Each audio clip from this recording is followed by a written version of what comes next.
السلام علیکم ورحمۃ اللہ وبرکاتہ. نحمده ونصلي على رسوله الكريم اما بعد فاعوذ باللہ من الشیطان الرجیم. بسم اللہ الرحمن الرحیم. رب اشرح لي صدری ويسر لي امری واحلل عقدۃ من لسانی یفقهوا قولی. میرے لیے آج بہت خوشی کی بات ہے کہ میں آپ سب کے ساتھ اللہ سبحانہ و تعالیٰ کی چند باتیں شیئر کروں گی. مجھے یہاں دعوت دینے اور آنر بخشنے کا شکریہ. اللہ سبحانہ و تعالیٰ ہم سب کی اس کوشش کو قبول کرے اور ہمیں اس مجلس کی برکت عطا کرے. آج انشاءاللہ میں آپ کے ساتھ ابراہیم علیہ السلام کی ایک دعا شیئر کروں گی. ابراہیم علیہ السلام اللہ سبحانہ و تعالیٰ کے دوست تھے. اللہ سبحانہ و تعالیٰ کسی کو اپنا دوست کہے یہ کوئی معمولی مقام نہیں. قرآن مجید میں اللہ سبحانہ و تعالیٰ فرماتے ہیں وَاتَّخَذَ اللَّهُ إِبْرَاهِيمَ خَلِيلًا، اور اللہ نے ابراہیم کو دوست بنا لیا. اور خلیل کا لفظ جو ہے وہ عام دوستی کے لیے بھی نہیں، خاص دوست. اس کے باوجود کہ اللہ سبحانہ و تعالیٰ ان کو اپنا دوست کہتے ہیں، ابراہیم علیہ السلام کے اندر اتنی عاجزی ہے کہ وہ جب بھی اللہ تعالیٰ کا کوئی حکم ملتا ہے تو وہ اس کے آگے جھک جاتے ہیں. قرآن مجید میں اللہ تعالیٰ فرماتے ہیں اذ قال له ربه اسلم قال اسلمت لرب العالمین، کہ جب اس کے رب نے اس سے کہا کہ جھک جاؤ تو کہا کہ میں رب العالمین کے لیے جھک گیا. اسی طرح ہر موقع پر وہ اللہ تعالیٰ سے دعائیں کرتے ہیں. دعا کرنا اللہ تعالیٰ کو بہت پسند ہے. جو بندہ اللہ تعالیٰ سے مانگتا ہے اللہ تعالیٰ اس سے خوش ہوتا ہے، باوجود اس کے کہ اللہ تعالیٰ کو یہ معلوم ہے کہ بندے کی ضرورت کیا ہے. بہت سے لوگ یہ بھی کہتے ہیں کہ جب اللہ تعالیٰ کو پتہ ہی ہے تو ہمیں مانگنے کی کیا ضرورت ہے، وہ خود ہی دے دے گا، وہ تو دلوں کے حال جانتا ہے. کوئی شک نہیں، وہ جانتا ہے، لیکن اس کے باوجود وہ اس بات کو پسند کرتا ہے کہ بندے اس سے مانگے. اور جب کوئی اس سے نہیں مانگتا وہ تو ناراض ہوتا ہے. اس کے برعکس ہم دیکھتے ہیں کہ انسان جب انسانوں سے مانگتا ہے تو انسان ناراض ہوتے ہیں. قریبی رشتوں سے بھی اگر آپ کچھ مانگنا شروع کر دیں تو وہ بھی نظریں پھیر لیں گے. انسان سب سے زیادہ اپنے ماں باپ کے قریب ہوتا ہے. شادی کے بعد اگر بیٹیاں ایک دفعہ ماں باپ کے پاس جاتی ہیں کچھ مانگنے کے لیے، دوسری دفعہ جاتی، تیسری دفعہ، تو وہ کہتے ہیں کہ روز ہی تم آ جاتی، اب تمہارا اپنا گھر ہے، اپنا کام خود چلاؤ. لیکن اللہ سبحانہ تعالیٰ تو ماں باپ سے بھی زیادہ پیار کرنے والا ہے انسان سے، اور وہ چاہتا ہے کہ بندہ اپنی ہر حاجت، ہر ضرورت اس کے سامنے رکھے. اور جب انسان اس سے مانگتے ہیں، اور سارے انسان جو کچھ بھی مانگنا چاہتے ہیں مانگے، اور اللہ تعالیٰ ان سب کو وہ سب کچھ عطا بھی کر دے جو وہ مانگ رہے ہیں، تو اس سے بھی اللہ تعالیٰ کے خزانوں میں کچھ کمی نہیں آتی. اب رمضان کا موقع ہے، قریب آ رہا ہے رمضان، ایک ایک دن کر کے شعبان گزرتا چلا جا رہا ہے. تو رمضان کا مہینہ دعاؤں کا مہینہ ہے. اس میں ہمیں بھی اپنے لیے خوب خوب دعائیں کرنی، کیونکہ روزے کی حالت میں جب انسان دعا کرتا ہے تو دعا قبول ہوتی ہے. اسی طرح رات کی تراویح ہے، اور صدقہ خیرات، قرآن کی تلاوت، اور بہت سے نیکی کے کاموں کا موقع ہے، موسم ہے. تو نیکی کا کوئی بھی کام کر کے انسان جب اللہ تعالیٰ سے دعا کرتا ہے تو دعائیں قبول ہوتی. دعا کرنا دراصل اس بات کا اظہار ہوتا ہے کہ اے اللہ، میں عاجز ہوں، میں فقیر ہوں، میں محتاج ہوں، اور بادشاہ تو ہی ہے، دینے والا تو ہی ہے. اسی لیے ہم دیکھتے ہیں کہ دعا کو عبادت کا نچوڑ کہا گیا ہے، کہ ساری عبادت کی ٹاپ پر ہے. اور ویسے بھی جو بھی ہم عبادت کرتے ہیں اس کے بعد دعا مانگتے ہیں. رمضان مبارک کے بارے میں قرآن مجید میں جہاں پر ذکر کیا گیا ہے کہ رمضان کے روزے فرض کیے گئے ہیں، تو اس کا اختتام ان آیات پر ہوتا ہے وَإِذَا سَأَلَكَ عِبَادِي عَنِّي فَإِنِّي قَرِيبٌ أُجِيبُ دَعْوَةَ الدَّاعِ إِذَا دَعَانِ فَلْيَسْتَجِيبُوا لِي وَلْيُؤْمِنُوا بِي لَعَلَّهُمْ يَرْشُدُونَ. وَإِذَا سَأَلَكَ عِبَادِي عَنِّي، جب آپ سے میرے بندے میرے بارے میں پوچھیں کہ اللہ کہاں ہے، وہ سنتا ہے یا نہیں، کیا وہ ہماری دعائیں سنے گا، تو انہیں بتا دیجئے فَإِنِّي قریب، کہ میں تو یقیناً قریب ہوں، بالکل قریب ہوں.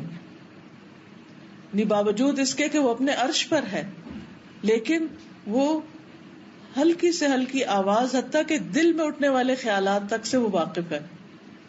قرآن مجید میں اللہ تعالیٰ فرماتے ہیں وَلَقَدْ نَعْلَمُ مَا تُوَسْوِسُ بِهِ نَفْسُهُ، ہم یہ بھی جانتے ہیں کہ انسان کے نفس میں، انسان کے دل میں کیا خیالات اٹھتے ہیں.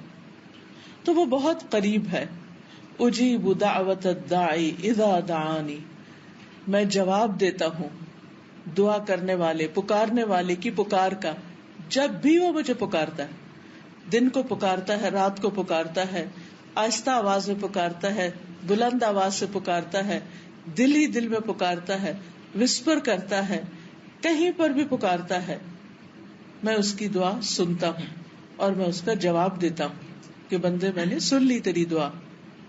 فَلْيَسْتَجِيبُوا لِي، بس چاہیے کہ وہ بھی میری بات مانے. یعنی اگر بندے یہ چاہتے ہیں کہ اللہ تعالیٰ ان کی دعائیں قبول کرے تو بندوں کے اوپر بھی ایک ذمہ داری عائد ہوتی ہے، اور وہ ذمہ داری کیا ہے کہ وہ بھی اللہ تعالیٰ کی اطاعت کرے. اب دیکھیے کہ کسی بھی ریلیشن شپ میں دو طرفہ معاملہ ہوتا ہے. کوئی بھی ریلیشن شپ ہارڈلی ون سائیڈڈ ہوتا ہے، وہ تو ریلیشن شپ بنتا ہی نہیں. تو اللہ سبحانہ و تعالیٰ اور بندے کے درمیان جو ریلیشن شپ ہوتا ہے وہ بھی اسی طرح اسٹرانگ ہوتا ہے جب انسان اللہ تعالیٰ سے اپنا تعلق ڈیولپ کرے اور پھر اسی سے دعا کرے اور پھر اس کی طرف سے قبولیت کی بات آئے. تو بہرحال انسان جب اس سے مانگتا ہے اور وہ سنتا ہے تو وہ چاہتا ہے کہ ہم بھی اس کی سنیں. اس کے لیے آپ دیکھیے، تھوڑی دیر کے لیے سوچئے کہ اگر ہم اللہ سبحانہ تعالیٰ کی بات مان ہی نہیں رہے، وہ دن میں 5 دفعہ ہمیں پکارتا ہے حی علی الصلاۃ، حی علی الفلاح، آؤ نماز کی طرف، آؤ کامیابی کی طرف، اور ہم سنی انسنی کر دیں، اٹھے ہی نہ اپنی جگہ سے، جھکے ہی نہ اس کے آگے، چھوڑے ہی نہ اپنا بستر یا اپنی بات چیت یا جو بھی ہم کام کر رہے ہیں، اور پھر اس کے بعد کہیں کہ اللہ تعالیٰ میں تو آپ کی بات نہیں مان رہی. یعنی عمل سے کہیں، زبان سے نہیں، زبان سے تو نہیں کوئی کہتا، لیکن عمل سے میں تو نہیں مان رہی، ہاں آپ میری بات ضرور مان لیں. تو یہ تو بڑی عجیب بات ہے. اگر ہم چاہتے ہیں کہ اللہ تعالیٰ ہماری بات سنے تو ہمیں چاہیے کہ ہم بھی اللہ تعالیٰ کی بات سنیں. فَلْيَسْتَجِيبُوا لِي وَلْيُؤْمِنُوا بِي، اور چاہیے کہ وہ مجھ پر ایمان لائیں، اعتماد کریں کہ میں ضرور ان کی بات سنوں گا، ان کو سب کچھ دینے پر قادر ہوں. لَعَلَّهُمْ يَرْشُدُونَ، شاید کہ وہ سیدھی راہ پائیں، ہدایت پائیں، یعنی انہیں چیزیں اپنے صحیح پرسپیکٹو میں نظر آنے لگے. تو بہرحال ہم سب کے لیے دعا کا راستہ کھلا ہے. قبولیت اس طرح ہوتی ہے کہ یا تو انسان جو کچھ مانگتا ہے وہ اس کو فوراً مل جاتا ہے، بعض اوقات وہ کئی سال کے بعد ملتا ہے. جیسے ابراہیم علیہ السلام نے ایک دعا مانگی تھی کہ میری امت میں سے ایک رسول بھیجنا، یعنی میری نسل میں سے نبی صلی اللہ علیہ وسلم کی آمد کی دعا تھی، جو انہی میں سے ہو جو ان کو کتاب اور حکمت کی باتیں پڑھ کر سنائے، ان کو کتاب کی تعلیم دے، ان کے اوپر تیری آیات پڑھے، ان کا تزکیہ کرے. تو یہ دعا تقریباً 2500 سال بعد قبول ہوئی. یعنی ابراہیم علیہ السلام کے 2500 سال بعد نبی صلی اللہ علیہ وسلم تشریف لائے. تو کبھی کبھی بہت دیر سے بھی دعائیں قبول ہوتی. اسی طرح کچھ اور دعائیں بھی ایسی ہیں. پھر اسی طرح کبھی ایسا بھی ہوتا ہے کہ انسان دعا کرتا ہے لیکن اس کو وہ تو نہیں ملتا جو وہ مانگ رہا ہے، لیکن اللہ سبحانہ تعالیٰ اس کے بدلے اس سے کوئی مصیبت ٹال دیتے ہیں. کوئی بیماری آ رہی ہوتی ہے، کوئی مالی نقصان ہو رہا ہوتا ہے، کہیں اور کسی قسم کی کوئی تکلیف یا حادثہ ہوتا ہے جو انسان کی تقدیر میں ہوتا ہے، لیکن انسان دعا مانگ رہا ہوتا ہے تو اللہ تعالیٰ وہ نہیں دیتے لیکن اس کو بچا لیتے ہیں. تو یہ بھی ایک قبولیت کی شکل ہے. اور اس میں ہم سے زیادہ اللہ تعالیٰ کو پتا ہے کہ ہمیں اس وقت زیادہ کیا چاہیے، ہمارے لیے موسٹ امپورٹنٹ چیز کیا ہے. ہم صرف ظاہری نظر سے دیکھتے ہیں، ہماری نظر اتنی نہیں کہ ہم دور تک سوچ سکیں. بعض اوقات ہم چھوٹی چھوٹی چیزیں مانگتے ہیں، اللہ تعالیٰ اس سے بڑی چیز دینا چاہتا ہے. بعض اوقات ہم اپنے بچوں کے لیے کچھ گول سیٹ کر لیتے ہیں، ہم چاہتے ہیں کہ ہمارا بچہ بس یہی بن جائے، لیکن وہ نہیں بنتا، کیونکہ اللہ تعالیٰ اس کو اس سے بھی بڑا کچھ اور بنانا چاہتے ہیں. لیکن اس کے لیے بعض راہیں بڑی کٹھن ہوتی ہیں، مشکل ہوتی ہیں. ہم سمجھتے ہیں ہماری دعائیں قبول نہیں ہو رہی، لیکن وہ بہت خوبصورت شکل میں قبول ہونے والی ہیں، بس صبر اور انتظار کی ضرورت ہوتی ہے.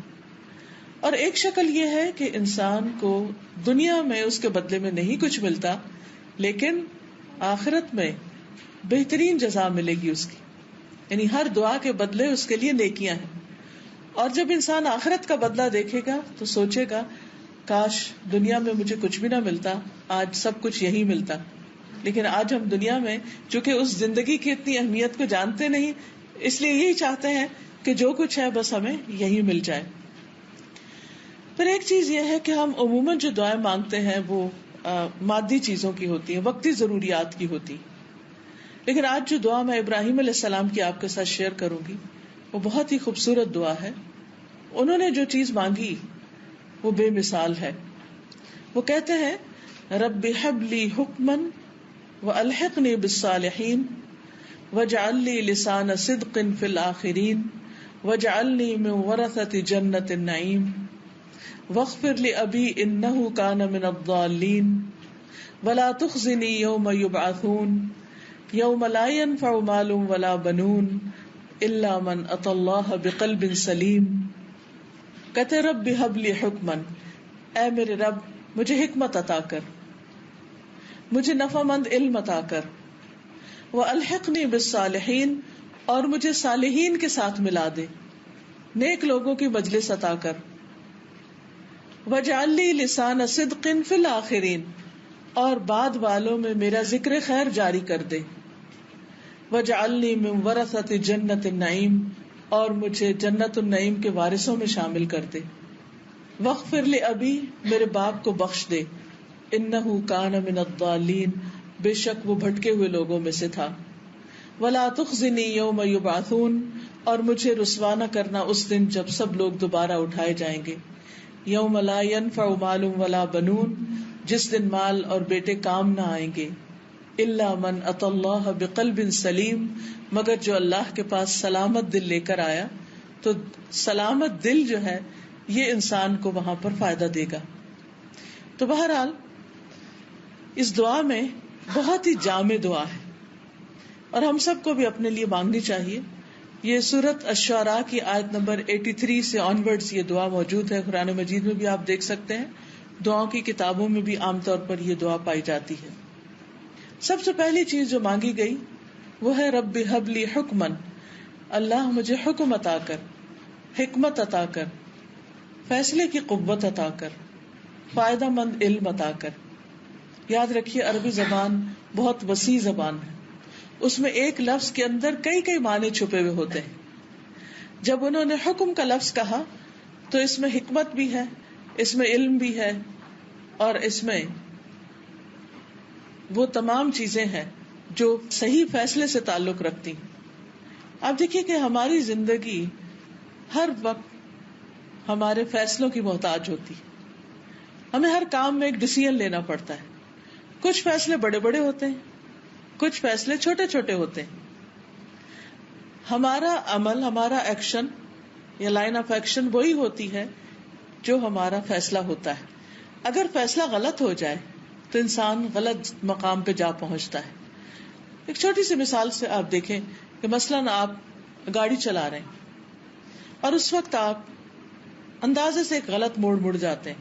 یہ بھی آپ کا ایک فیصلہ تھا، آپ کا خیال تھا کہ شاید ادھر سے شارٹ کٹ ہو، جلدی پہنچ جاؤ، لیکن ہوتا کیا ہے کہ وہ آپ کو اتنا زیادہ گھما دیتا ہے کہ آپ اصل وقت سے بھی بہت دیر سے پہنچتے ہیں. اب یہ آپ کا فیصلہ تھا، اپنی چوائس تھی. ہمارے فیصلے ہماری چوائس کے ساتھ ہوتے ہیں. اللہ سبحانہ و تعالیٰ نے ہم میں سے ہر ایک کو چوائس دی ہے.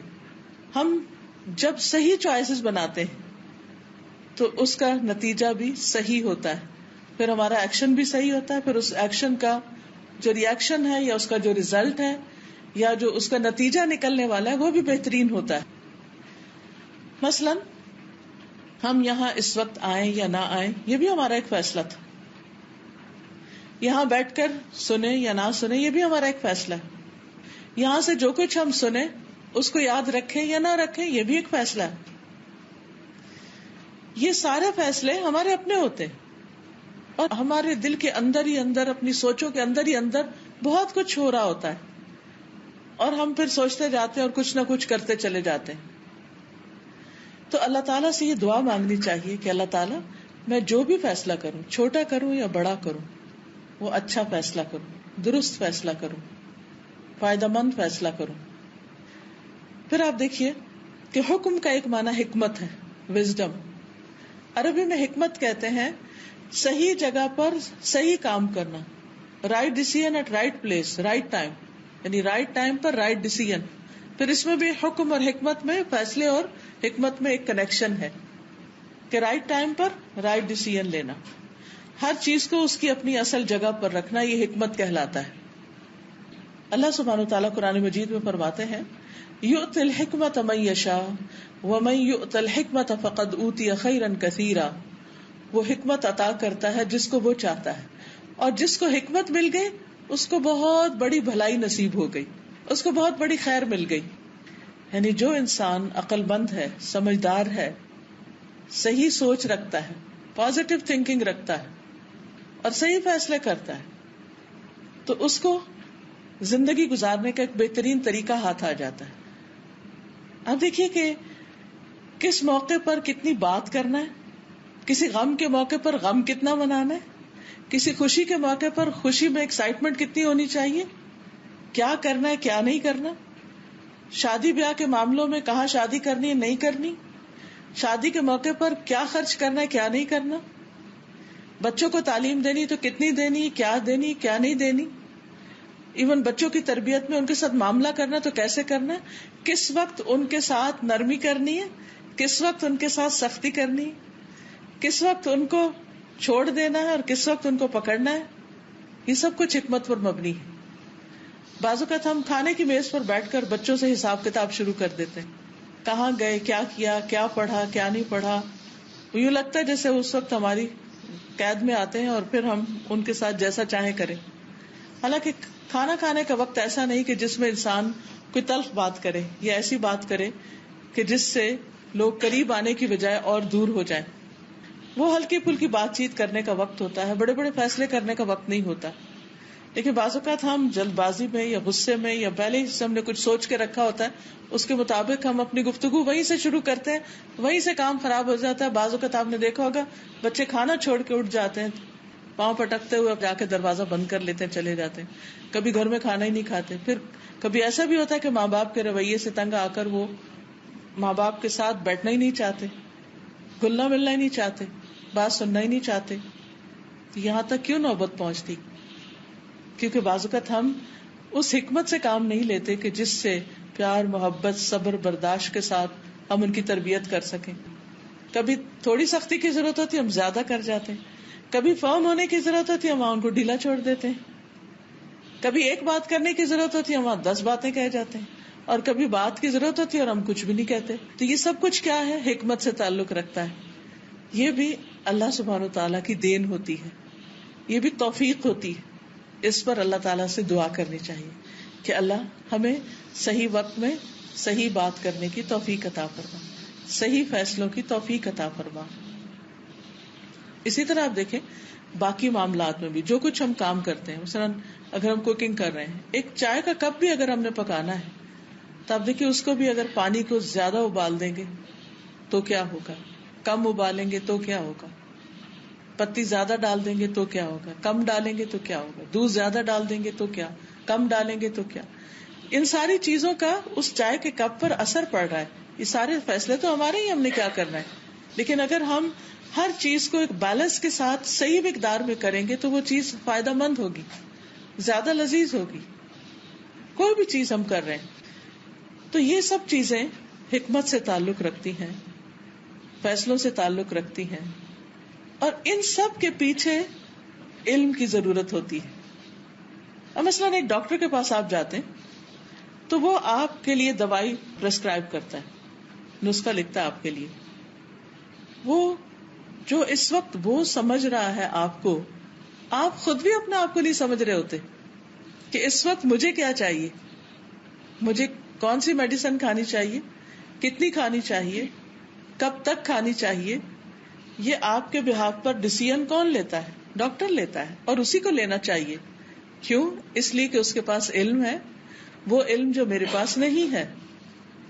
تو زندگی میں صحیح فیصلے کرنے کے لیے صحیح علم بہت ضروری ہے. اسی لیے حکمن کا ایک معنی علم نافع بھی کیا گیا ہے، فائدہ مند علم. اور فائدہ مند علم وہی ہوتا ہے جو زندگی میں ہمارے کام آئے. بعض اوقات لوگوں کے پاس بڑی بڑی ڈگریاں ہوتی ہیں کہ بالکل ایک چھوٹی سی بات سمجھنا سمجھانا ان کو مشکل ہوتا ہے. کامن سینس بعض اوقات مسنگ ہوتی.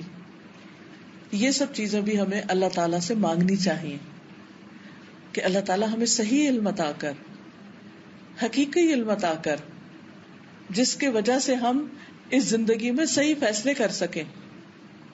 کیونکہ فیصلہ ہر چیز میں ہے، ہمارے لباس پہننے میں بھی ہے، ہمارے شاپنگ کرنے میں بھی ہے، ہمارے کھانے پینے میں ایون کہ کس وقت ہمیں کیا کھانا ہے، کتنا کھانا ہے. بعض اوقات وہ غلط فیصلے ہوتے ہیں تو بیماریاں جنم لے لیتی ہیں، ہم نقصان میں پڑ جاتے ہیں.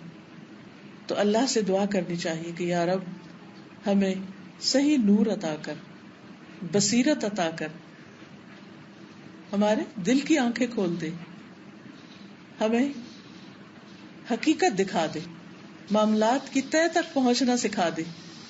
کیونکہ بعض اوقات ہم صرف سرفیس پر ہی چیزوں کو دیکھ کر ججمنٹل ہو جاتے ہیں، اس کی ڈیپتھ میں نہیں جاتے. تو اللہ سبحانہ وتعالیٰ سے دعا کرتے ہیں کہ اللہ تعالیٰ ہمیں صحیح بصیرت دے تاکہ ہم اپنی زندگی کو صحیح طور پر گزار سکیں. ہم سب یہ جانتے ہیں کہ ہماری اس زندگی کے آگے ایک اور زندگی بھی ہے، اور اس زندگی کا انحصار اس پر ہے کہ ہم نے یہ زندگی کیسے گزاری. اگر یہ زندگی صحیح گزرے گی، اللہ تعالیٰ کی مرضی کے مطابق گزرے گی، تو جب ہم اللہ تعالیٰ سے ملاقات کریں گے وہاں جا کر، تو جو فیصلہ اللہ تعالیٰ ہمارے بارے میں کریں گے وہ بھی بالکل صحیح ہوگا، کیونکہ وہ بندوں پر ظلم نہیں کرتا. تو اس لیے قرآن و سنت کا علم ہونا بھی بہت ضروری ہے تاکہ ہم یہ جان سکیں کہ ہمارا رب کس موقع پر ہم سے کیا چاہتا ہے.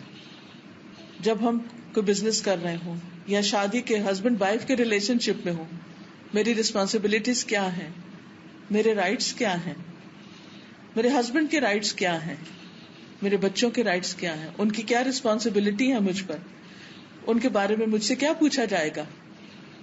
پھر اسی طرح ہماری عبادات ہیں، کن چیزوں سے نماز ہوتی ہے، کن چیزوں سے نہیں ہوتی، کن چیزوں سے روزہ ہوتا ہے، کن چیزوں سے نہیں ہوتا. حج پہ جا رہے ہیں، زکوٰۃ دینے کا معاملہ ہے، زکوٰۃ کب فرض ہوتی، کتنے مال پر ہوتی، کتنی نکالنی چاہیے، کس کس کو دینی چاہیے. یہ بالکل بیسک فرائض میں سے ہے. ان سب کے بارے میں ہمارے رائٹ ڈیسیژن اسی وقت ہو سکتے ہیں جب ہمارے پاس نالج ہوگا.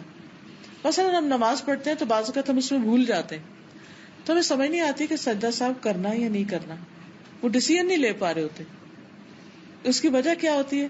بعض اوقات لیک آف نالج ہوتا ہے، بعض اوقات علم ہوتا ہے پھر بھول چکا ہوتا ہے کیونکہ ہم نے اس کو تازہ نہیں کیا ہوتا. اسی طرح باقی تمام معاملات میں بھی نیبرز کے ساتھ کس طرح رہنا ہے، اپنے سروینٹس کے ساتھ کیسے رہنا ہے. ویسے تو ہمیں معلوم ہوتا ہے، لیکن سب سے بیسٹ طریقہ کیا ہے اس معاملے میں؟ ہمیں آخرت کے اعتبار سے کہاں کیا ملنے والا ہے. اور دنیا میں جب ہم کوئی کام کرتے ہیں تو ہمارا ہمیشہ ہی دل چاہتا ہے کہ ہم نمبر 1 ہوں، ہم سب سے آگے ہوں. ہم سب کی یہی خواہش ہوتی ہے، بڑی نیچرل سی خواہش ہے. اسی طرح آخرت کے بارے میں بھی ہماری یہی خواہش ہونی چاہیے.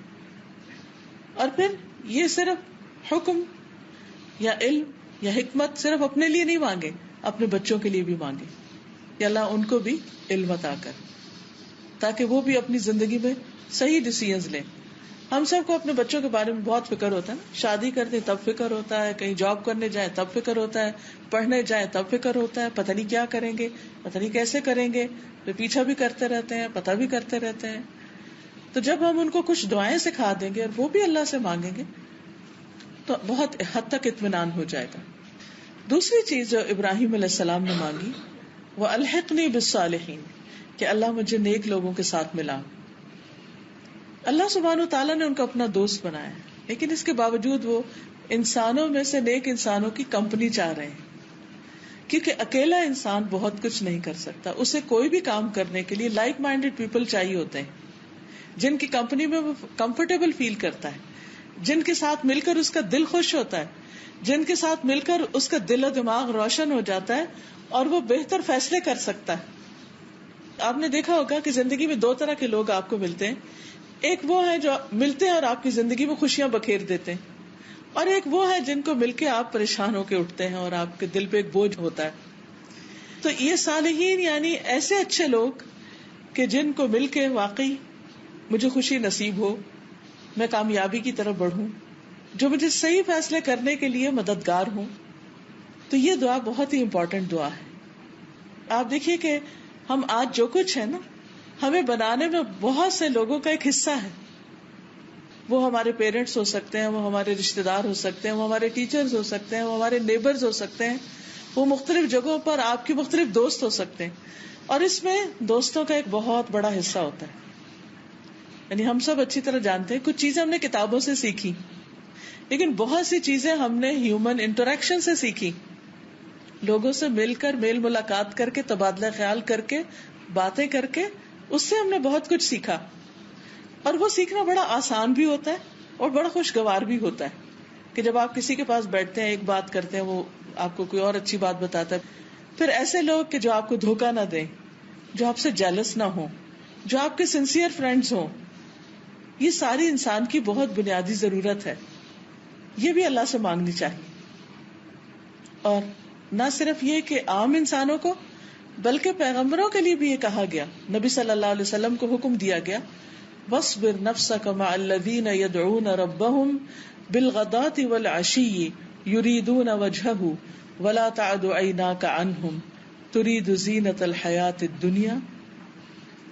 اور اپنے آپ کو روک کر رکھیے, اپنے آپ کو ملا کر رکھیے ان لوگوں کے ساتھ جو اپنے رب کو صبح و شام پکارتے ہیں, جو اللہ کا چہرہ چاہتے ہیں, اور آپ ان سے اپنی نگاہ نہ ہٹائیے. یعنی آپ کو کیا حکم دیا کہ کن لوگوں کی کمپنی اختیار کیجیے جو اپنے رب کو یاد کرنے والے, کیونکہ جب آپ ایسے لوگوں کے ساتھ بیٹھیں گے تو وہ آپ کو اللہ کی یاد دلائیں گے. اور اللہ کی یاد ایسی چیز ہے کہ جس سے دلوں کو اطمینان ہوتا ہے, جس سے دل خوش ہوتے ہیں, جس سے انسان کو سرور ملتا ہے. تو اچھی کمپنی, اچھے دوست زندگی کی خوبصورتی ہے. اور نہ صرف یہ کہ زندگی میں, بلکہ مرنے کے بعد بھی. اچھے دوست مرنے کے بعد بھی کبھی نہیں بھولتے انسان کو, وہ دعاؤں میں یاد رکھتے ہیں. جبکہ مرنے کے بعد سب سے زیادہ انسان کو دعاؤں کی ضرورت ہوتی. اچھے دوست قیامت کے دن بھی نہیں بھولتے, وہ اپنے دوستوں کی تلاش میں ہوں گے. حتیٰ کہ ایک روایت میں یہ آتا ہے کہ جب جنت والے جنت میں چلے جائیں گے اور جہنم والے جہنم میں چلے جائیں گے, تو ایک شخص اپنے رب سے کہے گا کہ یا رب, میرا ایک دوست تھا دنیا میں اس کو یہاں نہیں دیکھ رہا, اور اس کے بغیر میرے یہاں رہنے میں مزہ نہیں. تو اسے پتا چلے گا کہ اس کا وہ دوست تو جنت میں جانے کی بجائے وہ جہنم میں جا چکا, کسی بھی وجہ سے جو بھی ہو. تو وہ سفارش کرے گا کہ یا رب میرے اس دوست کو وہاں سے نکال دے, اسے بھی میرے ساتھ جنت میں پہنچا دے. تو اچھے دوست نہ صرف یہ کہ دنیا کی مشکلات میں کام آتے ہیں, آپ کے غم اور دکھ بانٹتے ہیں, آپ کے دلوں کا بوجھ دور کرتے ہیں, آپ کی مدد کرتے ہیں مختلف مواقع پر, بلکہ آخرت میں بھی فائدہ مند ثابت ہوں گے. اسی لیے ہم دیکھتے ہیں کہ یوسف علیہ السلام, جن کو اللہ سبحانہ وتعالیٰ نے مصر جیسے ملک کی حکومت عطا کی تھی اور پھر نبوت بھی عطا کی تھی, انہوں نے کیا دعا مانگی جب ان کے پاس سب کچھ تھا کہ فاطر السماوات والارض انت ولی فی الدنیا والآخرہ توفنی مسلما والحقنی بالصالحین. آسمانوں اور زمین کے پیدا کرنے والے اللہ سبحانہ وتعالیٰ کو فریاد کر رہے ہیں, انت ولی فی الدنیا والآخرہ, تو ہی میرا دوست ہے دنیا اور آخرت میں. توفنی مسلما, مجھے اسلام کی حالت میں وفات دینا, یعنی میں اس وقت فوت ہوں جب میں تیری اطاعت اور فرما برداری کر رہا ہوں, اچھے کام کر رہا ہوں. کیونکہ انسان کا خاتمہ جس عمل پر ہوگا قیامت کے دن اسی عمل کے ساتھ اٹھایا جائے گا.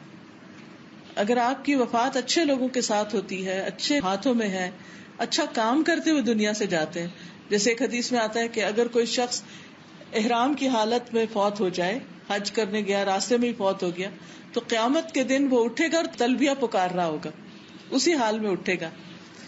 اسی طرح اور بھی کچھ لوگوں کے بارے میں آتا ہے کہ جس طرح کی ان کی زندگی ہوگی اسی طرح کی وہ قیامت کے دن اٹھیں گے, یعنی آخری عمل جو ہوگا. تو کہتے ہیں توفنی مسلمن، کہ اللہ مجھے اسلام کی حالت میں فوت کرنا، اس حال میں کہ میں تیرا فرما بردار ہوں، والحقنی بالصالحین، اور مجھے نیک لوگوں کے ساتھ ملا دے. ان کے پاس کس چیز کی کمی تھی؟ نہ دین کی نہ دنیا کی، ہر چیز تھی ان کے پاس، لیکن انہوں نے مانگا تو کیا مانگا؟ اچھے دوست مانگے، اچھی کمپنی مانگی. تو ہم سب کی بھی ایک بہت بڑی ضرورت ہے کہ ہمارے آس پاس کے لوگ، ہمارے ملنے جلنے والے، وہ اچھے ہوں، اس سینس میں کہ ہمارے لیے سنسیئر ہوں. انسان ملتا تو بہت سے لوگوں سے رہتا ہے، لیکن ہم نہیں جانتے کہ وہ ہمارے لیے کیا جذبات رکھتے ہیں اور وہ کس وجہ سے ہماری دوستی چاہتے ہیں. آپ دیکھیے کہ بعض اوقات دوستی کے پیچھے بھی کوئی مطلب ہوتا ہے، اور جب انسان کو پتا چلتا ہے کہ کوئی شخص صرف مطلب کے لیے دوستی کر رہا ہے تو یہ بہت تکلیف دہ ہوتا ہے. اور دنیا میں کئی دفعہ پتا چل جاتا ہے کہ جو سنسیئر دوست ہوتے ہیں وہ ہمیشہ ساتھ دیتے ہیں، اور جو مطلب کے دوست ہوتے ہیں وہ مطلب پورا ہونے کے بعد نظر نہیں آتے. تو جب انسان نیک لوگوں کی دوستی مانگے گا، اچھے لوگوں کی، صالح کا مطلب ہوتا ہے اچھا، نیک، تو پھر وہ ہمیشہ کے لیے آپ کے لیے سنسیئر ہوں گے، آپ کے خیر خواہ ہوں گے، آپ سے سچی محبت کرنے والے ہوں گے. اور انسان کو اس دنیا میں، اور خاص طور پر اس مٹیریلسٹک دور میں، یعنی ہمیشہ سے لوگوں کے اندر دنیا کی ایک محبت رہی ہے، لیکن آج کا دور میں کچھ زیادہ ہو گئی ہے یہ چیز. شاید ہماری نانی دادی کے وقت لوگ اتنا مٹیریلسٹک نہیں تھے جتنا اب ایک دنیا کی دوڑ لگ گئی ہے، ہر شخص اس دوڑ میں ایک طرح سے شریک ہوتا جا رہا ہے، تو اس میں بعض اوقات رشتوں کی پہچان بھی بھول جاتی. تو ایسے میں انسان جب یہ دعا کرتا ہے تو اس کو خاص خوشی اور سکون حاصل ہوتا ہے. اچھا، بچوں کی تربیت میں بھی آپ دیکھیے کہ اگر آپ کے بچوں کے دوست اچھے ہیں تو آپ بہت ہی خوش قسمت ہیں، پھر آپ کو فکر کی ضرورت نہیں، کیونکہ اچھے دوست ان کو اچھی راہ ہی بتائیں گے، اچھے مشورے دیں گے اور ان کو صحیح راستہ ملے گا. اور اگر ان کی کمپنی اچھی نہیں تو خواہ آپ نے گھر سے کتنی بھی تربیت کی ہو، بری کمپنی میں بیٹھ کے عام طور پر بچے پھر ویسے ہی ہونے لگتے ہیں، کیونکہ وہ انکار نہیں کر سکتے دوستوں کے مطالبات کا. بہت سے بچے پڑھنے میں بہت اچھے، قابل، سمجھدار، سب کچھ، لیکن برے دوستوں نے ان کو کسی کام کا نہیں چھوڑا. تو اس میں جو ہم اپنے بچوں کو نصیحتیں کریں یا ان کے لیے جس چیز کی فکر کریں اور جس چیز پر ہم نظر رکھیں وہ ان کے دوست بھی ہیں. اور یہ بچپن سے ہی، چھوٹی عمر سے ہی. ہمارے والد بہت میک شور کرتے تھے کہ ہم کہیں سے کوئی گالی نہ سیکھ کے آئیں، کوئی بیڈ ورڈ نہ یوز کریں، کوئی بولنے میں یا کسی ایسی چیز میں کوئی چیز شامل نہ ہو جائے کہ جو تربیت میں خلل ڈالے. تیسری چیز جو ابراہیم علیہ السلام نے مانگی وہ تھی وَاجْعَلْ لِي لِسَانَ صِدْقٍ فِي الْآخِرِينَ، کہ بعد والوں میں میری سچی نام بری کرنا. ہر انسان کو جانا ہے دنیا سے، لیکن ہر شخص مرنے کے بعد اپنے آثار چھوڑ کے جائے گا جس کے ساتھ اس کی یادیں وابستہ ہوں گی. اس وقت بھی آپ دیکھیے کہ جتنے بھی آپ کے دوست ہیں، رشتے دار ہیں، ان سب کے بارے میں آپ کی ایک سوچ ہے کہ ان کے ساتھ ایک آپ کا تصور ہے، ان کا ایک امیج ہے آپ کے ذہن میں. جب ان کا نام لیا جاتا تو آپ کو ان کی خاص تصویر نظر آنے لگتی کہ فلاں فلاں ایسا ہے، فلاں کا دل بہت بڑا ہے، فلاں بڑا بخیل ہے، فلاں اچھا ہے، فلاں اچھا نہیں ہے. ہمیشہ ایک فیلنگ ہوتی ہے یا کچھ وائبز ہوتی ہیں جو انسان کو محسوس ہوتی ہیں. اب آپ دیکھیے کہ مرنے کے بعد ہم کیا یادیں چھوڑ کر جائیں گے، لوگ ہمیں کس نام سے یاد کریں گے، یہ بھی بہت امپورٹنٹ ہے. کیونکہ مرنے کے بعد انسان کا جو نامہ اعمال ہے وہ تو بند ہو جاتا ہے. 3 چیزیں مرنے کے بعد بھی فائدہ دیتی ہیں: نیک اولاد جو دعائیں کرتی، علم جس سے فائدہ اٹھایا جاتا ہے، صدقہ جاریہ، اور مال جو اچھے کاموں میں انسان لگائے اور بعد میں اس کے لیے صدقہ جاریہ بنے. اور اس کے علاوہ لوگوں کی گواہیاں کہ وہ کسی کے پیٹھ پیچھے کیا کہتے ہیں اس کے بارے میں، اس کی تعریف کرتے ہیں یا اس کی برائیاں کرتے ہیں. اب آپ دیکھیے کہ ہر شخص اپنے اپنی سوچ کے مطابق کچھ کہتا ہے، لیکن وہ جو شعر بھی ہے نا کہ زبان خلق، جی جزاک اللہ، زبان خلق کو نقارہ خدا سے. یہ جو زبان خلق ہے نا، اس کی بھی اپنی ایک اہمیت ہے، اس کی بھی ایک امپورٹنس ہے.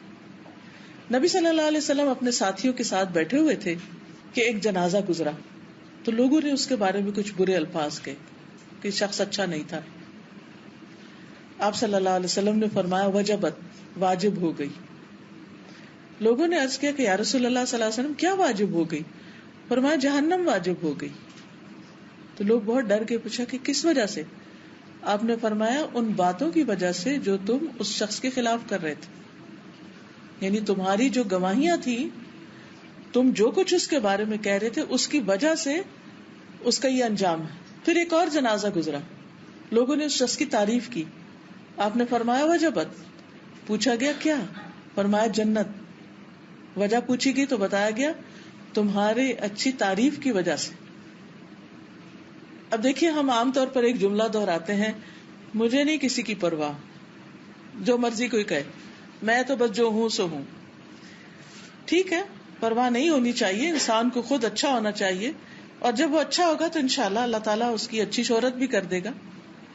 لیکن یہ ضرور یاد رکھنا چاہیے کہ اللہ تعالیٰ ہمارے آثار بھی لکھ رہے ہیں. سورۃ یاسین آپ سب پڑھتے ہیں، اس میں آتا ہے انا نحن نحیی الموتى ونکتب ما قدموا وآثارهم، بے شک ہم مردوں کو زندہ کریں گے اور ہم لکھ رہے ہیں جو وہ آگے بھیج رہے ہیں اور جو وہ اپنے پیچھے آثار چھوڑ رہے ہیں، جو ان کے فٹ پرنٹس ہیں، جو پیچھے یادیں چھوڑ کے جا رہے ہیں، جو کام دنیا میں چھوڑ کر جا رہے ہیں. کوئی کتاب لکھتا ہے، کوئی لوگوں کو ٹرین کرتا ہے، کوئی اچھی کنٹریبیوشن کرتا ہے، جو بھی اس کا نام بعد میں رہ جاتا ہے. تو جب تک وہ نام جس حوالے سے بھی باقی ہے، اچھے یا برے سے، وہ اس کے حق میں اجر یا اس کے لیے سزا کا باعث بنتا رہتا ہے. تو ابراہیم علیہ السلام نے اس کی بھی دعا مانگی، اور آپ دیکھیے کہ ابراہیم علیہ السلام کی دعا کتنی اچھی طرح قبول ہوئی کہ اس کے بعد اللہ تعالیٰ نے ان کی نسل میں خیر جاری کی، ان کو اسماعیل اور اسحاق جیسے بیٹے عطا کیے. اسحاق علیہ السلام سے یعقوب علیہ السلام پیدا ہوئے، یعقوب علیہ السلام سے آگے ان کے 12 بیٹے، اور انہی میں سے یوسف علیہ السلام پر، انہی میں سے بنی اسرائیل کی نسل چلی. دوسرے بیٹے اسماعیل علیہ السلام سے نبی صلی اللہ علیہ وسلم پیدا ہوئے، اور دنیا میں آپ کا ذکر خیر جاری ہوا. اب دیکھیے ہم سب اپنی نمازوں میں جو درود پڑھتے ہیں اس میں ابراہیم علیہ السلام کا ذکر خیر کرتے ہیں. یہ ان کی دعا کی قبولیت کا نتیجہ ہے. لاکھوں کروڑوں لوگ ہر روز اپنی نمازوں میں ابراہیم علیہ السلام کے لیے دعا کر رہے ہیں. اللہم بارک، اللہم صلی علی محمد وعلی آل محمد کما صلیت علی ابراہیم وعلی آل ابراہیم انک حمید مجید، اور اللہم بارک علی محمد وعلی آل محمد کما بارکت علی ابراہیم وعلی آل ابراہیم. تو ہر نماز میں ان کا ذکر خیر ہوتا ہے. یہ کیوں ذکر خیر ہوتا ہے؟ ان کی برکتوں کا اور ان پر اللہ کی رحمتوں کا، کیونکہ انہوں نے زندگی میں کام ایسے کیے، اگرچہ انہیں کافی امتحانوں سے گزرنا پڑا، لیکن وہ ہر جگہ ثابت قدم رہے اور نیکی پر جمے رہے. تو اللہ تعالیٰ نے ان کے لیے خیر و بھلائی کے دروازے کھول دیے، اور ان کو دنیا میں بھی خیر و بھلائی عطا کی، اور آخرت میں تو ہے ہی. اچھا، جو بچوں کی ہم تربیت کریں تو ان کو ہم ضرور یہ سکھائیں کہ بیٹا تم جو کچھ بھی کرو گے اس سے تمہاری ایک شہرت بنے گی، اچھی بنے گی تو وہ تمہارے کام آئے گی. اور اگر تمہاری شہرت خراب ہوئی تو کوئی تم پہ ٹرسٹ نہیں کرے گا. خواہ جاب کرو یا بزنس کرو، وہ سب چیزیں کاؤنٹ ہوتی ہیں، اس کا تمہیں نقصان ہوگا.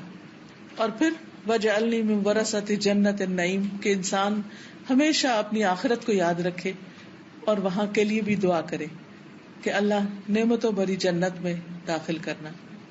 دنیا میں ہم کیا چاہتے ہیں؟ ہمارا گھر کیسا ہو؟ گھر ہو، اس میں گارڈن بھی ہو، اس میں پھلدار درخت ہو، اس میں پھول ہو، اس میں ہر آرام کی چیز ہو، نعمت ہو، ڈریم ہوم. تو وہ ڈریم ہوم دنیا میں ہوتا بھی ہے، لیکن جو جنت ہے اس کے مقابلے میں تو کچھ بھی نہیں.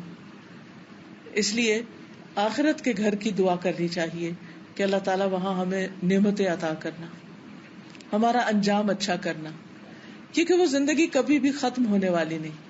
اس دنیا کی جتنی بھی نعمتیں ہیں، جو کچھ بھی ہے، وہ سارے کا سارا ایک دن ختم ہو جائے گا، لیکن وہاں سب کچھ ہمیشہ باقی رہنے والا ہے. وہاں کی خوشیاں، آرام.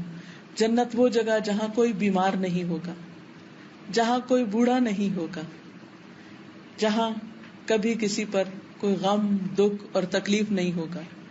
کوئی بڑھاپا نہیں آئے گا. تو اس جنت کی انسان کو تمنا کرنی چاہیے. ایک حدیث میں آتا ہے کہ ایک اعرابی آپ کے پاس آیا اور کہنے لگا کہ کیا جنت میں ببول کا درخت ہوگا؟ کیونکہ عربوں کے یہاں وہ ہر قسم کے درخت نہیں ہوتے تھے، تو وہ درخت قیمتی شمار ہوتا تھا. تو آپ نے فرمایا ہاں ہوگا. اس نے کہا پھر اس میں کانٹے بھی ہوں گے؟ آپ نے فرمایا ہاں کانٹے ہوں گے، لیکن اس کے ایک کانٹے کے اندر مومن کے لیے 70,000 کھانے ہوں گے، اور ہر کھانے کا رنگ دوسرے سے مختلف ہوگا.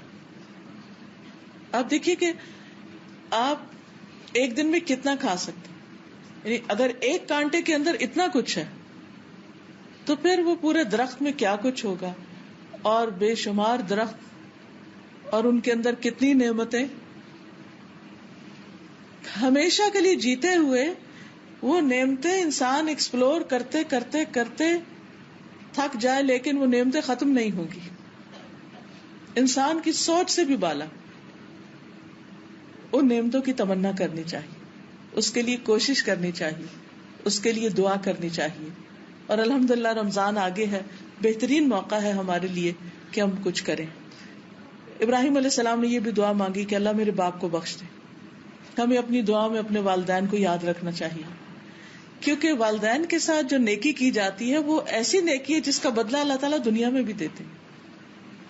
جب کبھی کوئی مشکل وقت ہو نا، پریشانی کا وقت ہو، یا بچے بات نہ مانے، یا کوئی بچوں کی طرف سے کوئی دکھ تکلیف ہو، والدین کے ساتھ احسان کریں.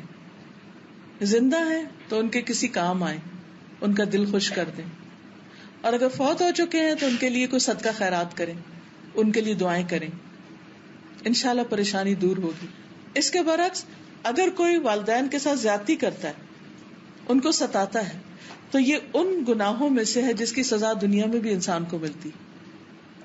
ہم میں سے کون ہے جس نے اپنے ماں باپ کو تنگ نہ کیا؟ یہ ان کی گریٹنس ہوتی ہے کہ وہ ہمیں ان ساری باتوں کے باوجود معاف ہی کرتے چلے جاتے ہیں، اور ہم کتنا بھی تنگ کریں وہ خوش ہی رہتے ہیں اور دعائیں ہی کرتے چلے جاتے ہیں الا ماشاء اللہ.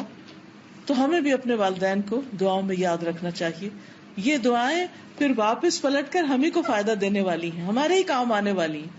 ان کو تو دیں گی لیکن ہمیں بھی پلٹ کے آئیں گی. اور خاص طور پر اللہ تعالیٰ نے جو دعا قرآن مجید میں سکھائی ہے، رب ارحمہما کما ربیانی صغیرا، اللہ ان دونوں پہ رحم فرما جس طرح انہوں نے مجھے بچپن میں چھوٹا سا پالا تھا، میرے ساتھ بہت تکلیف اٹھائی تھی. پھر وہ کہتے ہیں ولا تخزنی یوم یبعثون، اللہ قیامت کے دن مجھے رسوا نہ کرنا، کیونکہ ساری دنیا کے لوگ سامنے ہوں گے اور انسان کے اعمال نامے سامنے آ جائیں گے. اس وقت انسان کو بہت شرمندگی ہوگی، وہ ساری چیزیں جو انسان چھپا چھپا کے کرتا وہ سامنے کھل جائیں گی. یوم تبلی السرائر، جس دن انسان کے سینے کے جو راز ہیں وہ بھی جانچ لیے جائیں گے. وَإِذَا الْقُبُورُ بُعْثِرَتْ، جب قبریں جو ہیں وہ اکھاڑ دی جائیں گی، اور پھر جب انسان کے اندر جو کچھ ہے وہ سامنے آ جائے گا. علمت نفس ما قدمت وأخرت، اور انسان کو پتہ چل جائے گا کہ اس نے پہلے کیا کیا بعد میں کیا کیا. دوسری جگہ پر آتا ہے کہ انسان جان لے گا ما احضرت، کہ وہ کیا لے کے حاضر ہوا ہے. پھر اسی طرح انسان یومئذ تعرضون لا تخفى منکم خافیہ، اس دن تم پیش کیے جاؤ گے اور تمہاری کوئی بات چھپی ہوئی نہ ہوگی. وہ دن اگر انسان کو اللہ تعالیٰ اس کے عیب یعنی بندوں کے عیب نہ چھپائے تو انسان چھپ نہیں سکے گا. سامنے اس کے ہاتھ میں نامہ اعمال اس کا دے دیا جائے گا. فَأَمَّا مَنْ أُوتِيَ كِتَابَهُ بِيَمِينِهِ، اور دوسری طرف وَأَمَّا مَنْ أُوتِيَ كِتَابَهُ بِشِمَالِهِ، کچھ لوگوں کا نامہ اعمال دائیں ہاتھ میں ہوگا اور کچھ کا بائیں میں. جو دائیں ہاتھ میں ہوگا وہ کہے گا فَيَقُولُ هَاؤُمُ اقْرَءُوا كِتَابِيَهْ، آؤ پڑھو میرا نامہ اعمال. وہ خود دکھائے گا دیکھو میں نے کیا کیا کیا تھا. انی ظننت انی ملاق حسابیہ، مجھے یقین تھا کہ میرا حساب ضرور ہوگا، تو میں تو تیاری کر کے آیا ہوں. جس شخص کو پتا ہوتا ہے میرا امتحان ہے، وائوا ہے، تو وہ سوتا نہیں ہے، وہ اپنی تیاری میں رہتا ہے کہ مجھے پاس ہونا ہے، کیونکہ وہاں فیل ہونے کا مطلب بہت بڑی ناکامی ہے. اور جس کا نام اعمال اس کے بائیں ہاتھ میں دیا جائے گا فسوف یدعو ثبورا، وہ اپنی ہلاکت پکارے گا. ویلقی سعیرا، اور جہنم میں جا پڑے گا. انہ کان فی اہلہ مسرورا، وہ اپنے گھر والوں میں بڑا خوش باش تھا، اور اتنا خوش تھا کہ اس نے اپنی آخرت کو ہی بلا دیا. تو دنیا میں رہتے ہوئے اللہ تعالیٰ کی دی نعمتوں کو انجوائے کرتے ہوئے اپنے آخرت کے گھر کو ہمیشہ یاد رکھنا ہے. چوتھی دعا جو انہوں نے مانگی تھی وہ تھی وجعلنی من ورثۃ جنۃ النعیم، مجھے نعمتوں بھری جنت کے وارثوں میں شامل کر دے، کہ اللہ آخرت میں انجام اچھا ہو، اللہ مجھے اس دن رسوا نہ کرنا، اس دن میں شرمندہ نہ ہوں. خصوصاً ان کے باپ کی وجہ سے، کیونکہ باپ ایمان نہیں لایا تھا، شرک پر ہی رہا تھا، تو اس کی بنا پر حضرت ابراہیم علیہ السلام کے لیے بات بہت امبیرسنگ تھی کہ میرا باپ میرے سامنے جہنم میں پھینکا جائے، کیونکہ ماں باپ میں سے اگر کوئی جیل میں چلا جائے یا کوئی کسی جرم میں پکڑا جائے تو بچوں کے لیے بہت امبیرسنگ ہو جاتا ہے. لیکن اللہ سبحانہ و تعالیٰ ان کو اس دن کی شرمندگی سے بھی بچا لیں گے. یوم لا ينفع مال ولا بنون، جس دن مال اور بیٹے کام نہیں آئیں گے، فائدہ نہیں دیں گے. الا من اتى اللہ بقلب سلیم، مگر جو اللہ کے پاس سلامت دل لے کر آیا. مال اور بیٹے ایک صورت میں کام آتے ہیں، اور وہ یہ کہ مال اچھے کاموں میں دنیا میں لگایا جائے جس سے انسان اپنی آخرت بنائے، صدقہ جاریہ کمائے، اور بچوں کو بھی اچھے آداب، اچھی تعلیم، اچھے مینر سکھائے جائیں، اللہ سبحانہ تعالیٰ کا فرما بردار بنایا جائے، تاکہ ہمارے مرنے کے بعد جب وہ نماز پڑھے تو کم از کم اس وقت تو ضرور دعا کر لیں ربنا اغفر لی ولوالدی وللمؤمنین یوم یقوم الحساب. تو جو بچہ نماز پڑھے گا اس کو کہنے کی ضرورت ہی نہیں کہ بچے مجھے تو دعاؤں میں یاد رکھنا ہے، تو آلریڈی کر ہی رہا ہے، وہ کرتا ہی رہے گا جب تک وہ زندہ رہے گا. تو اس لیے اس دن انسان کو قلب سلیم کام آئے گا. قلب سلیم کون سا ہے؟ سلامت دل. سلامت کس چیز سے؟ ہر شرک سے، شرک سے سلامت، شک سے سلامت، بری خواہشات سے سلامت، حسد، بغض، نفرت، دوسروں کے لیے بدگمانی، جیلسی، ان چیزوں سے سلامت. یعنی جو دل دوسروں کو معاف کر دینے والا، اپنا دل صاف کر دینے والا، اپنے دل کو ایمان، تقوی، توکل، یقین، امید سے مزین کرنے والا، خوبصورت بنانے والا. قیامت کے دن ہمارے جتنے بھی باقی اعضاء ہیں، ہاتھ ہیں، پاؤں ہیں، آنکھیں، کان، یہ سارے دل کے تابع ہو کے کام کرتے ہیں. تو اس لیے جو اصل ٹارگٹ ہے وہ دل ہے. اگر دل اچھا ہو جائے تو باقی چیزیں خود بخود اچھا کام کرنے لگتی ہیں. نگاہیں بھی اچھی چیزیں دیکھیں گی، کان بھی اچھی بات سنیں گے، زبان بھی اچھی بات بولے گی. قدرتی بات ہے، جب ہم کسی سے خوش ہوتے ہیں تو ہم اس کے لیے اچھے الفاظ بولتے ہیں، اور جب کسی سے ناراض ہوتے ہیں تو دوسری طرح. تو اس لیے بہت ضروری ہے کہ ہم اپنے دلوں پر کام کریں اور اپنے دل کا جائزہ لیتے رہیں، اپنے دل کا خود ہی محاسبہ کرتے رہیں کہ دل میں ایمان کی کیفیت کیا ہے، دل میں اللہ تعالیٰ کی محبت کتنی ہے، دل میں خیر کے نیکی کے کاموں کی کتنی محبت، کیا یہ دل نماز میں لگتا ہے یا نہیں لگتا، کیا یہ دل قرآن پڑھتے ہوئے لگتا ہے یا نہیں لگتا. خصوصاً رمضان میں روزے کی حالت میں دل کی کیفیت کیا ہے، دل کے اندر ایک امن، اطمینان اور سکون ہے یا نہیں. کسی کا قول ہے کہ ایک دنیا کی جنت ہے اور ایک آخرت کی جنت ہے. جو دنیا کی جنت میں داخل نہیں ہوا وہ آخرت کی جنت میں داخل نہ ہو سکے گا.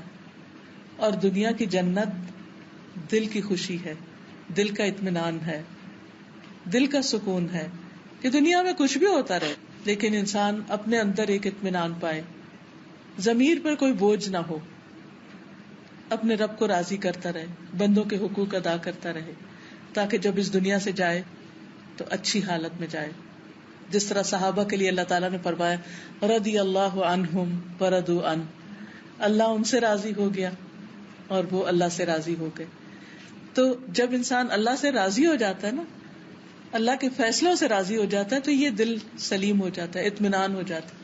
کتنی چیزیں ہماری مرضی کے خلاف ہو رہی ہوتی ہیں نا، لیکن ہم پھر ان کو کیوں قبول کر لیتے ہیں کہ اللہ ہم تجھ سے خیر چاہتے ہیں، لیکن بہرحال جو تیرا فیصلہ ہے وہی میرا فیصلہ ہے، تو جس حال میں مجھے رکھے میں اس پر راضی ہوں. رضیت باللہ ربا وبالاسلام دینا وبمحمد نبیا. تو ایسے دل کے ساتھ انسان جب دنیا سے رخصت ہوتا ہے تو قبر کا جتنا بھی عرصہ ہے اس میں بھی دل سکون میں ہوگا. موت کے وقت دل کی حالت جو ہے اس کو سیل کر لیا جاتا ہے. اگر اطمینان میں ہے قبر بھی اطمینان میں.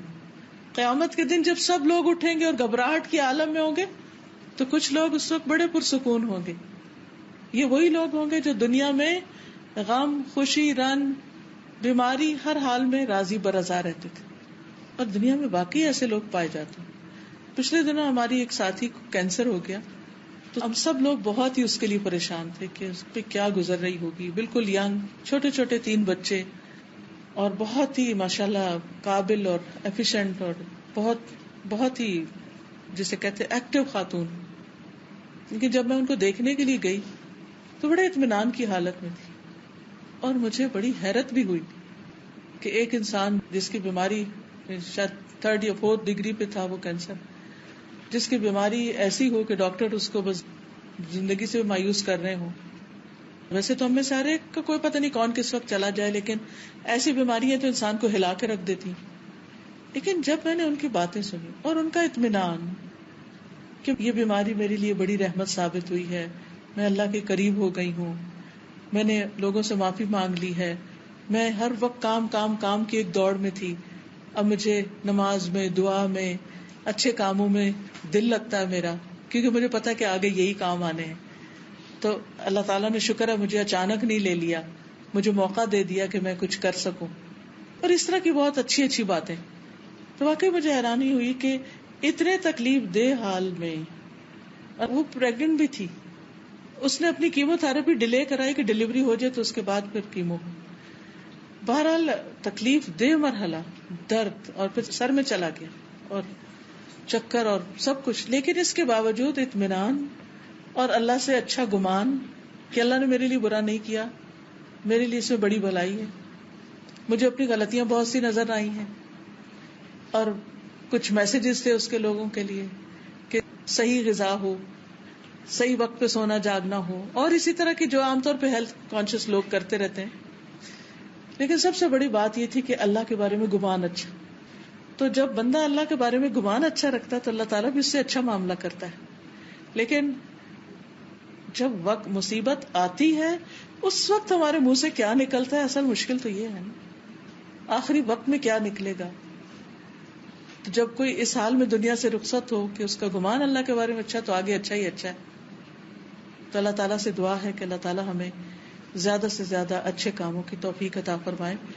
کچھ باتیں شہر رمضان کے حوالے سے جو بیسک کرنے کا کام ہے وہ ایک ہے، اور جس کے لیے اللہ نے روزے فرض کیا، اور وہ ہے تقوی کا حصول، کہ ہمارے دلوں میں اللہ کا ڈر پیدا ہو، اللہ کی محبت ہو، ہم اپنا تزکیہ کریں. اور تقوی کا مقام بھی دل ہے، یعنی پھر اپنے ہی دلوں پر اپنے اوپر ورک کرنے کی بات ہے کہ اس میں جب قرآن کی تلاوت کریں گے تو دل صاف ہوں گے، نمازیں پڑھیں گے تو وہ بھی دلوں پہ اثر ڈالیں گے، روزہ رکھیں گے تو اس کا بھی ایفیکٹ دلوں پر ہی آئے گا.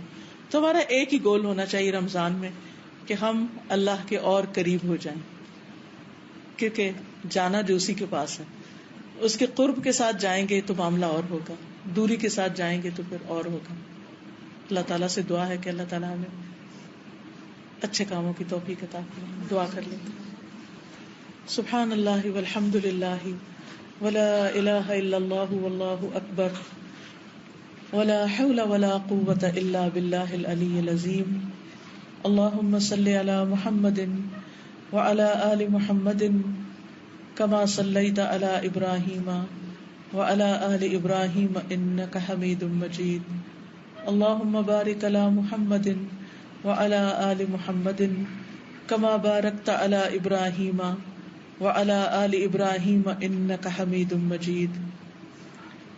ربنا آتنا فی الدنیا حسنۃ وفی الآخرۃ حسنۃ وقنا عذاب النار. ربنا لا تزغ قلوبنا بعد إذ هديتنا وهب لنا من لدنك رحمة إنك أنت الوهاب. ربنا هب لنا من أزواجنا وذرياتنا قرة أعين واجعلنا للمتقين إماما. اللهم اكفنا بحلالك عن حرامك وأغننا بفضلك عمن سواك.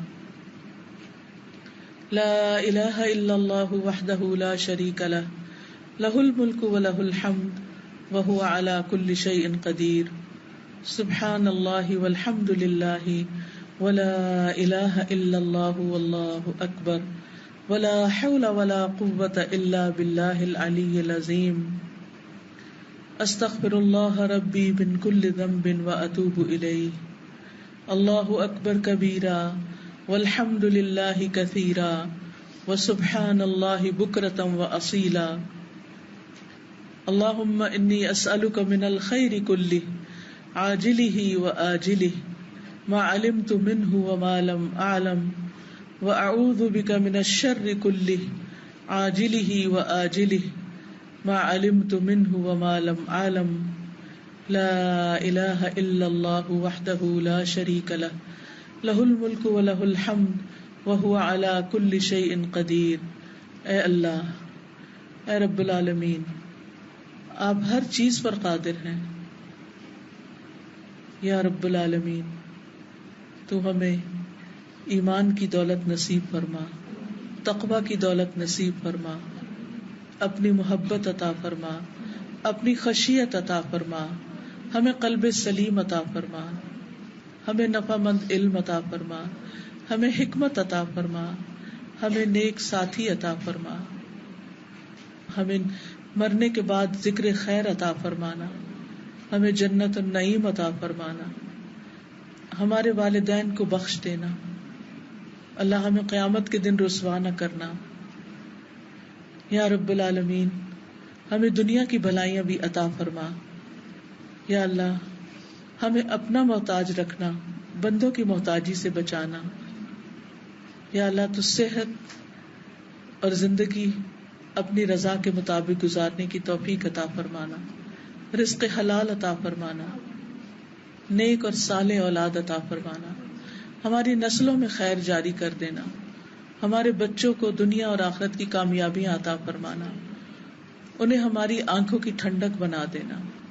یا اللہ، ہمارے دوستوں، عزیزوں، رشتہ داروں پر اپنی رحمت فرمانا، ان سب کی مشکلات دور فرمانا. اللہ، بیماروں کو صحت عطا فرمانا، دکھی لوگوں کے دکھ دور فرمانا. اللہ، افواج پاکستان کی حفاظت فرمانا، ان کو دن دگنی رات چگنی ترقی عطا فرمانا، انہیں ہر دشمن اور ہر حاسد کے شر سے محفوظ رکھنا. یا رب العالمین، جو کچھ وہ کر رہے ہیں، جو بھی ملک و دین کی خدمت کر رہے ہیں، یا اللہ اس خدمت کو قبول فرما اور ان کو دنیا اور آخرت میں عزت عطا فرما. یا رب العالمین، تو ہم سب پر اپنی رحمت فرما. جنہوں نے اس مجلس کا اہتمام کیا ہے، انہیں اس کی بہترین جزا عطا فرما. ان کے مال، جان، عزت، آبرو، ہر چیز میں برکت عطا فرما. جتنی بھی بہنیں یہاں آئی ہیں، ان کے دلوں میں جو نیک دعائیں اور تمنائیں ہیں، ان کو پورا فرما. یا حی یا قیوم برحمتک استغیث. اللہ، ہم تجھ سے ہر خیر کا سوال کرتے ہیں اور ہر شر سے تیری پناہ میں آتے ہیں. اللہ، تو ہمیں خیر اور بھلائی کے کاموں میں آگے بڑھنے کی توفیق دے.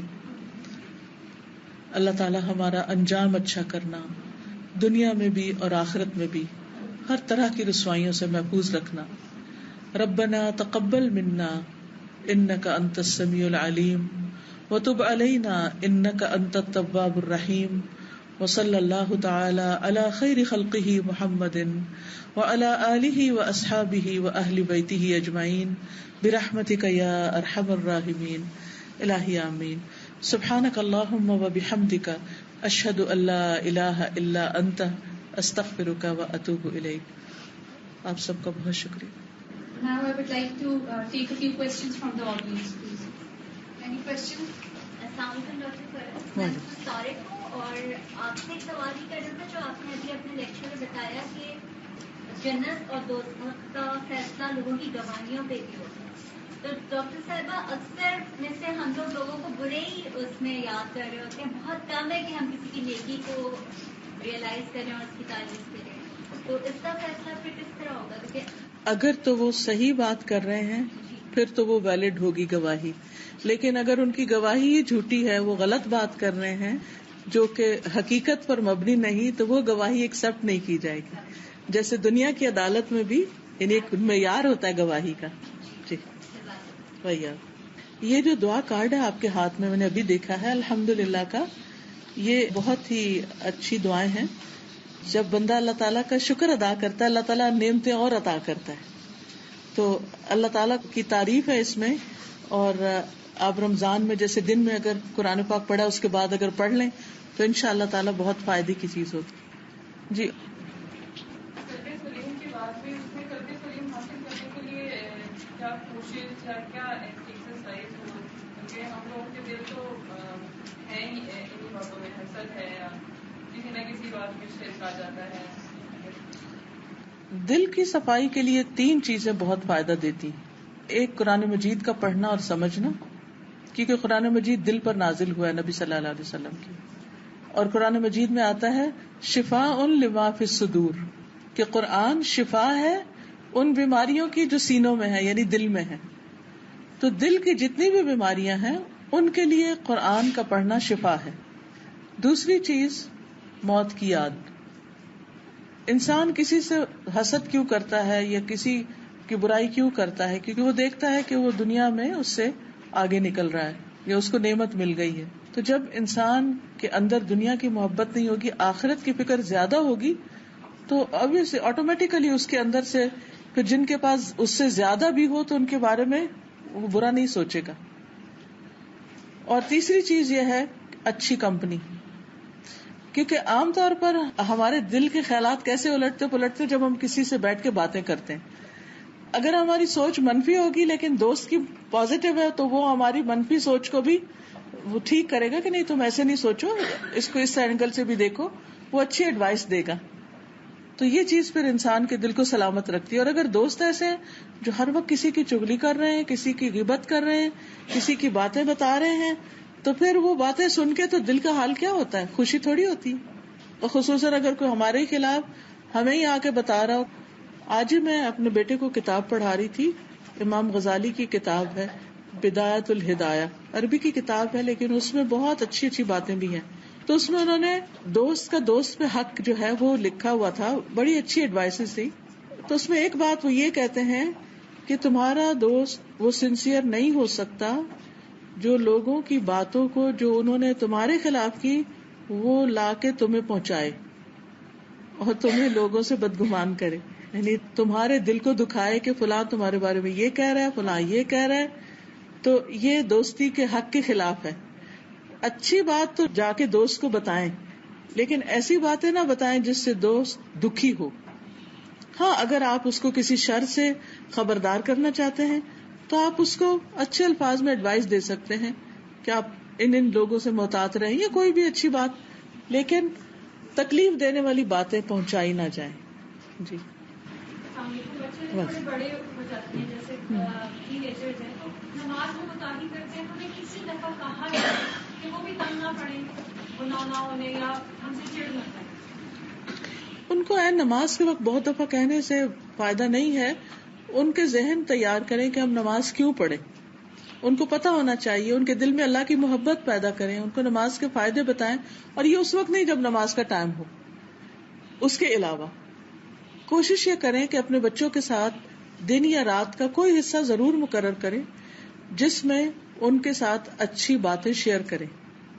جو اچھی چیزیں پڑھیں ان کو بتائیں. اگر آپ مثلا خود قرآن پڑھ رہے ہیں تو اس میں سے تھوڑی تھوڑی باتیں ان کو بھی بتائیں تاکہ ان کے دلوں میں اللہ کی محبت پیدا ہو. اگر بچوں کے دل میں اللہ کی محبت آ جائے، آخرتی فکر آ جائے، تو وہ ہم سے بھی زیادہ اچھے کام کرنے کے لیے تیار ہو جاتے. پھر کہنے کی ضرورت نہیں ہوتی. ہاں چھوٹے ہوتے ہیں، ریمائنڈر دینا پڑتا ہے لیکن پیچھا نہیں کرنا پڑتا. پھر وہ اس کو اون کر لیتے ہیں اس چیز کو. تو ان کی اچھی تعلیم اور اچھی تربیت جو ہے، جو ایک مسلمان ہونے کی حیثیت سے ہماری ذمہ داری ہے، کیونکہ قیامت کے دن اللہ تعالیٰ ہر ایک سے پوچھے گا کہ اس نے اپنے چھوٹوں کے ساتھ کیسا سلوک کیا، ان کی کیا ذمہ داری نبھائی. تو حدیث میں باقاعدہ ماں کا لفظ آتا ہے، عورت کا لفظ آتا ہے کہ عورت اپنے شوہر کے گھر میں بچوں کی نگران ہے اور اس سے ان کے بارے میں پوچھا جائے گا. اس کا مطلب نہیں کہ باپ کی ذمہ داری نہیں، لیکن ماں کی ذمہ داری زیادہ ہے کیونکہ اس کے درجہ اور مقام بھی 3 گنا زیادہ ہے. بچوں کے سامنے دین کو خوبصورت بنا کے پیش کریں، بوجھ نہ ڈالیں، سٹیپ بائی سٹیپ چلیں، تھوڑا تھوڑا بتائیں. ان کی غلطیوں کو اگنور بھی کریں، وہ بھی سیکھ رہے ہیں، پرفیکٹ نہیں ہو سکتے. مایوس نہ ہو ان سے، ان کے لیے دعائیں کریں، صبر سے کام لیں. جس طرح ہمارے والدین نے ہمارے ساتھ صبر کیا. جی میرا سوال آپ سے یہ ہے کہ اکثر لوگ یہ بات کرتے ہیں کہ جیسے ہم تو مسلمان گھرانے میں پیدا ہوئے اور اللہ کا شکر ہے کہ ہمیں کوئی بھی ٹاپک ہے کہ ہم عبادت لیتے اور لیکن دنیا کی بہت زیادہ پرسنٹیج ہے جو یہ کہتے ہیں چلے کچھ کو تو یہ انٹرنیٹ وغیرہ اویلیبل بھی ہے جس سے وہ یہ مطلب سرچ کر لیتے ہیں. لیکن جیسے افریقہ ہو گیا اس طرح کے ممالک کی بہت ریموٹ ایریاز ہے جن تک تو پیدا بھی مسلمان گھرانے میں نہیں ہوئے اور جن تک معلومات بھی نہیں پہنچی. تو اگر ہم قرآن کا ترجمہ پڑھیں اور اس کے مطابق تو پھر ہم صرف مسلمان جو ہیں جو عمل کرتے ہیں وہ جنت میں جاتے ہیں. تو اتنی ساری آبادی اللہ تعالیٰ نے جو کہ مسلمان گھرانے میں پیدا نہیں کیا اس کو پیدا کرنے کا کیا مقصد؟ وہ مقصد تو اللہ تعالیٰ کو ہی پتا ہے، لیکن یہ ہے کہ ہر ایک سے جو امتحان ہے یا پوچھ گچھ ہے وہ اس کے مطابق ہے، جتنی اس کو نو ہاؤ، جتنا اس کا ایکسس ہے انفارمیشن یا جاننے کے بارے میں. جس کے پاس سب کچھ ہے اور پھر وہ جان بوجھ کے ایکسپٹ نہیں کر رہا، اس کی بات مختلف ہے. دو طرح کا اللہ تعالیٰ نے انسان کو علم دیا. ایک دیا ہے کتابوں کے ذریعے، پیغمبروں کے ذریعے، اور ہر قوم میں پیغمبر بھیجے. اب جس تک وہ پیغام پہنچا اور اس نے انکار کیا وہ تو کفر کر رہا ہے، لیکن جس تک پہنچا ہی نہیں اس کا معاملہ مختلف ہے. اس کے پاس دوسری رہنمائی فطرت کی ہے کہ اللہ تعالیٰ نے بے شمار نشانیاں پیدا کی ہیں جس سے وہ اپنی پہچان کراتا ہے، اور ہر دل کسی نہ کسی درجے پر گواہی دیتا ہے. ہم سب کے ساتھ ہوتا ہے کہ اچانک ہم جا رہے ہوتے تو اللہ تعالیٰ کی کوئی نہ کوئی نشانی ہمارے سامنے آ جاتی. آج ہی ابھی میں آنے سے پہلے میں لیٹی ہوئی تھی، تو میں جب اٹھ رہی تھی تو میرے دل میں ایک دم خیال آیا کہ کھجور اتنی میٹھی کیسے ہوتی. ایسے ہی میں اپنے آپ سے سوچنے لگی کھجور اتنی میٹھی کیسے ہوتی ہے؟ تو مٹی سے نکلتی، کیا چیز اس کو میٹھا کرتی؟ اور پھر جتنی بھی کھجوریں آتی ہیں، باقی پھلوں میں تو یہ بھی ہوتا ہے کہ کوئی میٹھا ہوتا ہے، کوئی کھٹا ہوتا ہے، کوئی کچھ ہوتا ہے، لیکن کھجور تو ساری ہی میٹھی ہوتی ہے. تو زمین میں کہاں میٹھا ہے؟ کیا چیز میٹھی ہوتی ہے؟ کیا پروسیس ہوتا ہے جس سے وہ اس طرح کا پھل نکلتا ہے؟ تو کیا یہ نشانی نہیں؟ کیا یہ خود ہی ہو رہا ہے؟ کیا زمین میں کوئی طاقت ہے کہ وہ چیزوں کو میٹھا کر دے؟ کیا سورج میں کوئی طاقت ہے؟ کون ہے کرنے والا؟ کس کی پلاننگ ہے؟ اتنی سی بات ہر ایک کو سمجھ آتی ہے. اور اب دیکھیے کہ نبی صلی اللہ علیہ وسلم کے آنے سے پہلے بھی کچھ لوگ ایسے تھے جو شرک نہیں کرتے تھے. وہ کہتے تھے یہ ہو ہی نہیں سکتا کہ جن بتوں کو ہم پوجتے ہیں یہ ہمارے لیے کچھ کر سکیں. وہ پھر بھی ایک رب کو مانتے تھے اس وقت بھی جب کوئی تعلیمات نہیں تھی، کوئی پیغمبر نہیں تھا ان کے پاس. تو آج بھی اللہ نے لوگوں کو جو عقل اور سمجھ دی ہے اور جو نشانیاں ہر طرف رکھی ہیں اور ان کو جو دل اور دماغ دیا ہے، اس کے مطابق اگر وہ اپنے رب کو پہچانتے ہیں تو رب ان کے ساتھ انشاءاللہ اچھا ہی معاملہ کرے گا. سبحانک اللہم و بحمدک اشہد ان لا الہ الا انت استغفرک و اتوب الیک. السلام علیکم و رحمۃ اللہ وبرکاتہ.